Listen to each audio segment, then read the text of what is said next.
নমস্কার বন্ধুরা, আমি শোভন আর আপনারা দেখছেন আমার চ্যানেল শোভনস ইংলিশ টিউটোরিয়াল, যেখানে আলোচনা করা হয় সব ধরনের ইংরেজি গ্রামার একদম বেসিক থেকে। বন্ধুরা, আজকের টপিক ন্যারেশন চেঞ্জ বা উক্তি পরিবর্তন।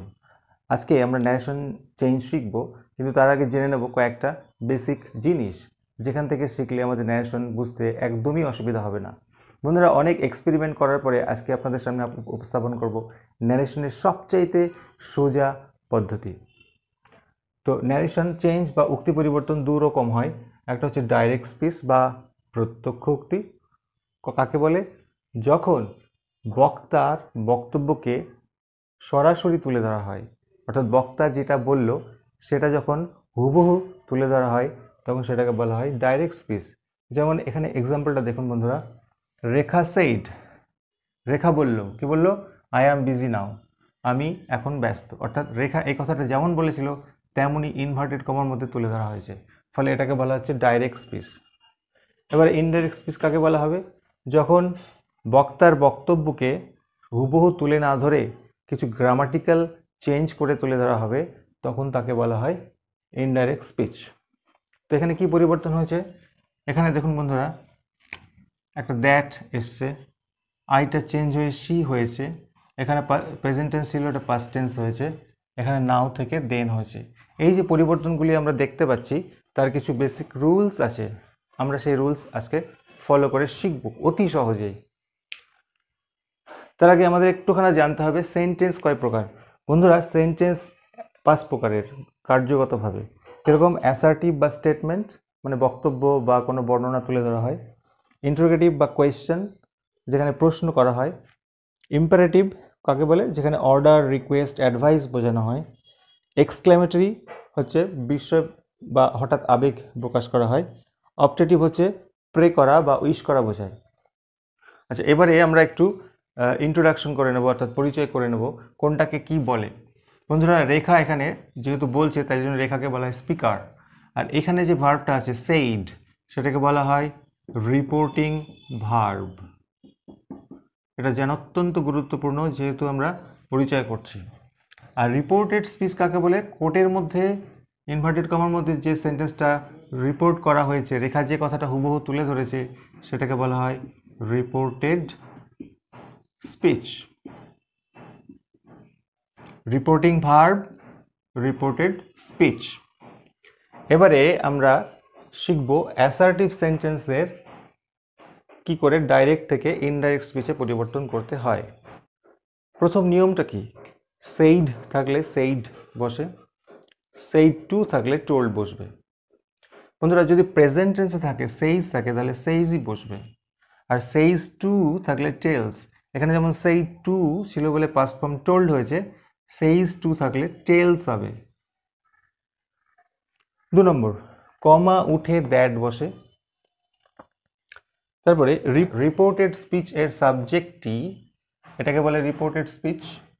রিপোর্টেড স্পিচের সাবজেক্টটি সেন্স অনুযায়ী চেঞ্জ হবে, অর্থাৎ এইখানে যে রিপোর্টিং ভার্বের সাবজেক্ট হচ্ছে আই, এটা সেন্স অনুযায়ী পাল্টে যাবে, যেমন এখানে সি হয়েছে। তারপরে মোস্ট ইম্পর্টেন্ট পয়েন্ট, রিপোর্টিং ভার্বের টেন্স অনুযায়ী, অর্থাৎ রিপোর্টিং ভার্ব বন্ধুরা এইটাকে বলা হয় রিপোর্টিং ভার্ব সেইড। রিপোর্টিং ভার্বের টেন্স অনুযায়ী, অর্থাৎ এটা যে টেন্সে থাকবে সেই টেন্স অনুযায়ী রিপোর্টেড স্পিচের টেন্স, অর্থাৎ এই রিপোর্টেড স্পিচের টেন্সটাও পরিবর্তিত হবে। লাস্ট পয়েন্ট, এইগুলি থাকলে এগুলি হবে। এগুলো অনেকেই জানো, আর একবার জেনে নাও। নাও থাকলে দেন, টুডে থাকলে দ্যাট ডে, টুমরো থাকলে দ্য নেক্সট ডে, ইয়েস্টারডে থেকে দ্য প্রিভিয়াস ডে, হিয়ার থাকলে দেয়ার, দিস থেকে দ্যাট, দিজ থাকলে দোজ, এগো থাকলে বিফোর। এছাড়াও দু একটা আরও আছে, সেগুলো যে কোনো গ্রামার বইতে তোমরা পেয়ে যাবে।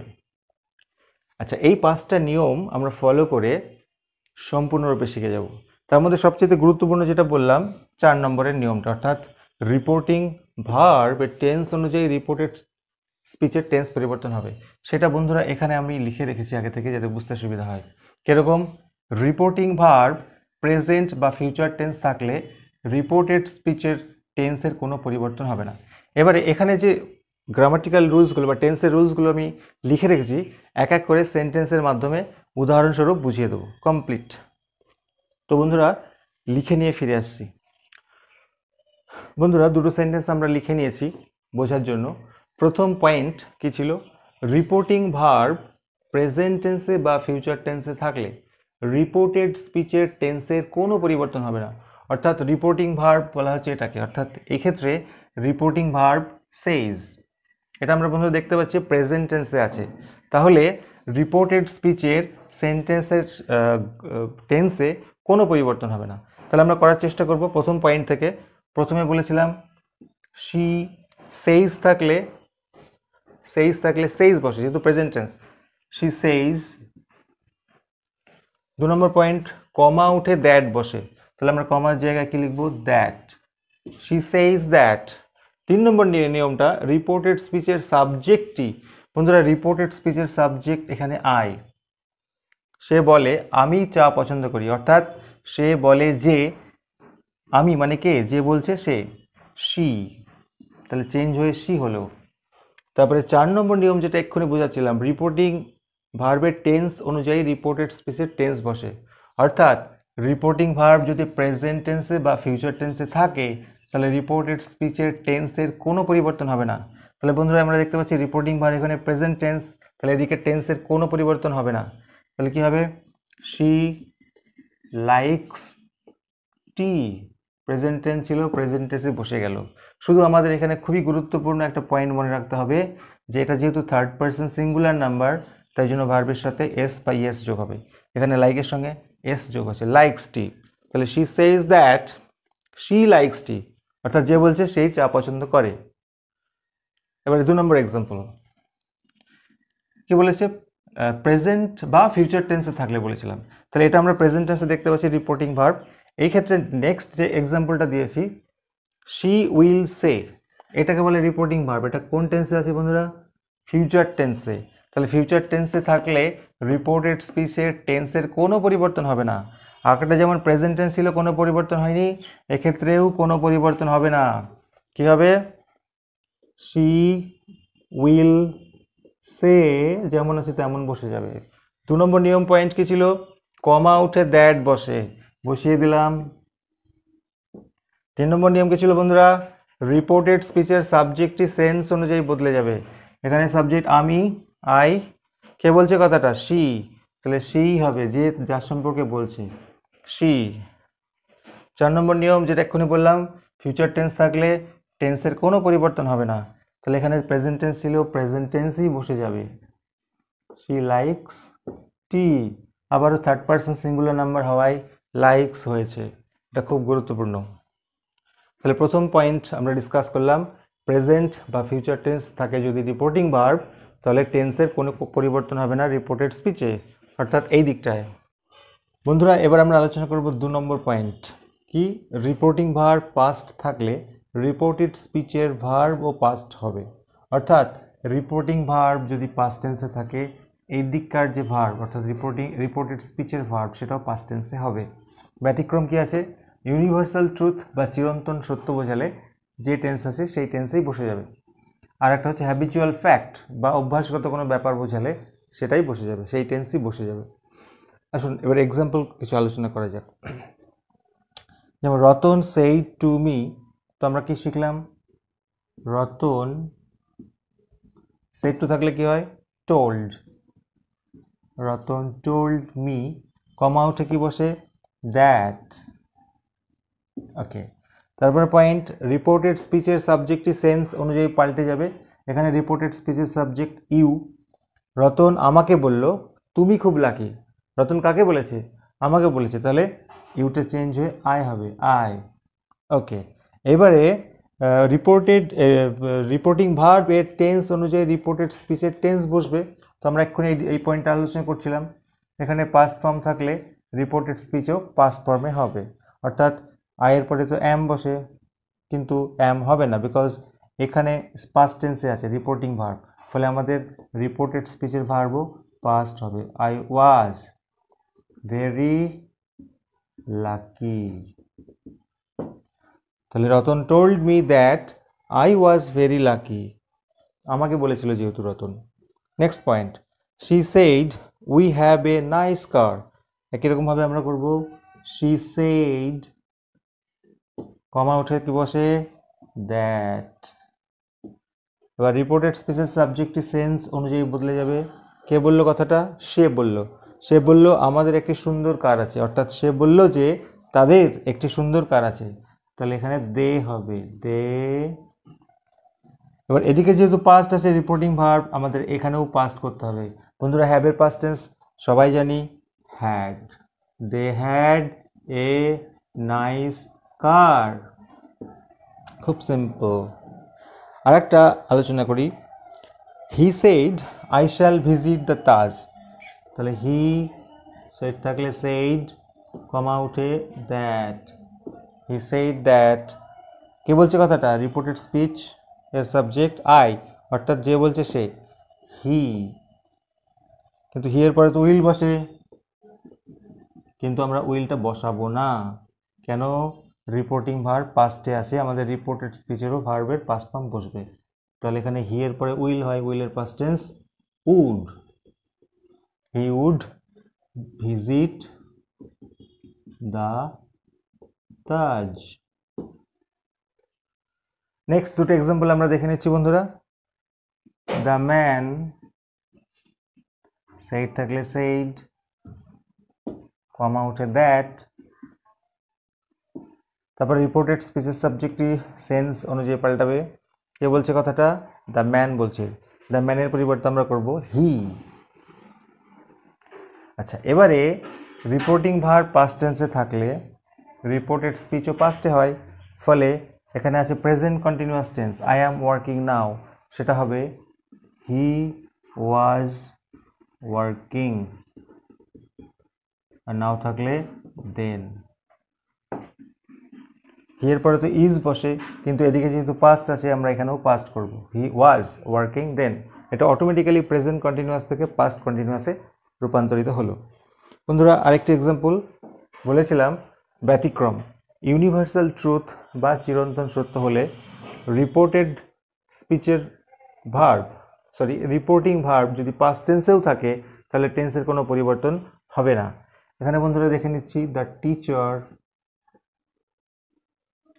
সেইড, অর্থাৎ পাস্ট টেন্সে আছে, সেইড থাকলে সেইড, কমা উঠে দ্যাট। তারপরে যা টেন্স আছে তাই টেন্সেই বসে যাবে। কি আছে? The sun rises in the east, সেটাই বসে যাবে, the sun rises in the east. তাহলে আমরা কি দেখলাম? রিপোর্টিং ভার্ব পাস্ট টেন্সে আছে, কিন্তু রিপোর্টেড স্পিচের টেন্সের কোনো পরিবর্তন হচ্ছে না, কারণ এটা একটা চিরন্তন সত্য। বন্ধুরা আরও কয়েকটা এক্সাম্পল নিয়ে ফিরে এলাম, করে নিই। রতন, সেইড থাকলে সেইড, কমা উঠে কি বসে বন্ধুরা? অবশ্যই আমরা দেখতে পাচ্ছি কমা উঠে দ্যাট বসে, তো দ্যাট বসালাম। এবারে রিপোর্টেড স্পিচের সাবজেক্ট হ্যাঁ আই, কথাটা কে বলছে? রতন। তাহলে রতনের পরিবর্তে আমরা হি করব। রতন বলল যে সে, আচ্ছা এখানে যেহেতু পাস্ট ফর্মে আছে, রিপোর্টিং ভার্ব পাস্ট থাকলে রিপোর্টেড স্পিচের ভার্বও পাস্টে হবে, ফলে এখানে যেহেতু পাস্ট টেন্সে আছে আমাদের রিপোর্টেড স্পিচের ভার্বেরও পাস্ট ফর্ম বসবে। নো এর পাস্ট টেন্স নিউ বন্ধুরা, নো নিউ। তাহলে Ratan said that he knew the answer. কি সোজে না? রিপোর্টিং ভার্ব পাস্টে থাকলে রিপোর্টেড স্পিচও পাস্টে থাকবে, যদি না ইউনিভার্সাল ট্রুথ হয়। Next, Ratan said I do not know the answer. এখানে বলেছিল আই নো দ্য অ্যান্সার, এখানে বলেছে I do not know the answer. এবার কি করবো বন্ধুরা? খুবই সোজা, রতন সেইড থাকলে সেইড, কমা উঠে দ্যাট। আমি জানি না, অর্থাৎ রতন নিজে জানে না, অর্থাৎ হি। এবারে কি করব বন্ধুরা? ডু নট এর past tense just did not করে দেব, did not know the answer. কি হলো বন্ধুরা? শুধু ডু নট এর পাস্ট টেন্স ডিড নট করলেই হয়ে যাবে। বলেছিলাম এদিকে পাস্ট থাকলে এদিকেও পাস্ট হবে, তো এদিকে পাস্ট আছে সেইড, তাই জন্য এদিকে ডু নট এর পাস্ট টেন্স ডিড নট। আরেকটা এক্সাম্পল বন্ধুরা, হি সেইড, সেড টু থাকলে কি হয়? হি সেইড টু মি, তাহলে he told me, he told me, comma উঠে দ্যাট। এতদূর তো আমরা শিখেই ফেলেছি। সাবজেক্টটি আবার চেঞ্জ হবে, সে বলেছে তাহলে সে, সাবজেক্ট আই থেকে হি হলো। ওকে, কি বলেছে, I have done the work, তাহলে আমরা এখানে কি করব, এদিকে যেহেতু পাস্ট আছে এদিকেও পাস্ট করব, অর্থাৎ হ্যাভের পাস্ট টেন্স কি বন্ধুরা, হ্যাড, আমরা সবাই জানি। তাহলে he had done the work, কিচ্ছু করতে হলো না বন্ধু, শুধু হ্যাভের পাস্ট টেন্স হ্যাড, আর কিচ্ছু করা লাগলো না। বন্ধুরা এবার আমরা 3 নম্বর পয়েন্টটা ডিসকাস করব। কি বলেছি, দুদিকেই পাস্ট টেন্স থাকলে পাস্ট পারফেক্ট টেন্স হবে, অর্থাৎ রিপোর্টিং ভার্ব যদি পাস্ট টেন্সে থাকে এবং রিপোর্টেড স্পিচও যদি পাস্ট টেন্সে থাকে, তাহলে আমরা কি করব, পাস্ট পারফেক্ট টেন্স করব। একটু দেখে নিই প্রথম এক্সাম্পলটা, রিপোর্টিং ভার্ব সেইড, এটা পাস্ট টেন্সে আছে, আর রিপোর্টেড স্পিচের ভার্ব ওয়েন্ট আছে, অর্থাৎ গোয়ের পাস্ট ফর্ম ওয়েন্ট, রিপোর্টিং ভার্বও পাস্টে আছে, রিপোর্টেড স্পিচের ভার্বও পাস্টে আছে, তাহলে আমরা কি করব, পাস্ট পারফেক্ট টেন্স করব। দেখে নিই এক্সাম্পল বন্ধুরা, শি সেড থাকলে সেড, কমা উঠে আবারও দ্যাট, অর্থাৎ আমরা এই যে 4 নম্বর 1 2 3 5 এই রুলসটা সবসময় ফলো করতে হবে, শুধুমাত্র 4 নম্বর নিয়মটা একটু এখানটায় চেঞ্জ হচ্ছে। তাহলে শি সেড দ্যাট, আবার রিপোর্টেড স্পিচের সাবজেক্টে চেঞ্জ হবে, সে বলল আমি গিয়েছিলাম, অর্থাৎ সে বলল যে সে গেছিল, শি। এবারে দুদিকে পাস্ট থাকলে বললাম পাস্ট পারফেক্ট করতে হয়, তার স্ট্রাকচার কি, সাবজেক্ট, তারপরে হ্যাড, তারপরে ভার্বের third form go when gone, she had gone to Digha. Yesterday থাকলে কি হয় বন্ধুরা, ইয়েস্টারডে থাকলে the previous day, previous day, খুবই সোজা, she said that she had gone to Digha the previous day. এবারে আর একটু ডিফারেন্ট টাইপের পাস্ট ফর্ম, যেমন এদিকে পাস্ট টেন্সে আছে, এখানেও পাস্ট টেন্সে আছে, কিন্তু এখানে বি ভার্ব আছে বন্ধুরা, এখানে ওয়াজ ওয়ার আছে, আর এখানে মেইন ভার্বের পাস্ট টেন্স ছিল। এবার আমরা কি করব, এটা তো ভার্ব নেই, তাহলে ভার্বের থার্ড ফর্ম কোথা থেকে বসাবো, কি করব দেখে নিচ্ছি, খুব সোজা, হি সেড কমা উঠে দ্যাট, সে বলল আমি বিজি ছিলাম গতকাল, তাহলে হি সেড দ্যাট, রিপোর্টেড স্পিচটি সাবজেক্টটি চেঞ্জ হয়ে হি হবে, যেহেতু সে নিজের সম্পর্কে বলছে, হি সেড দ্যাট হি। এবারে কি করব, খুব সোজা, শুধুমাত্র হ্যাড বিন ইউজ করব, ওয়াজ ওয়ার থাকলে হ্যাড বিন ইউজ করব, তাহলে হি হ্যাড বিন বিজি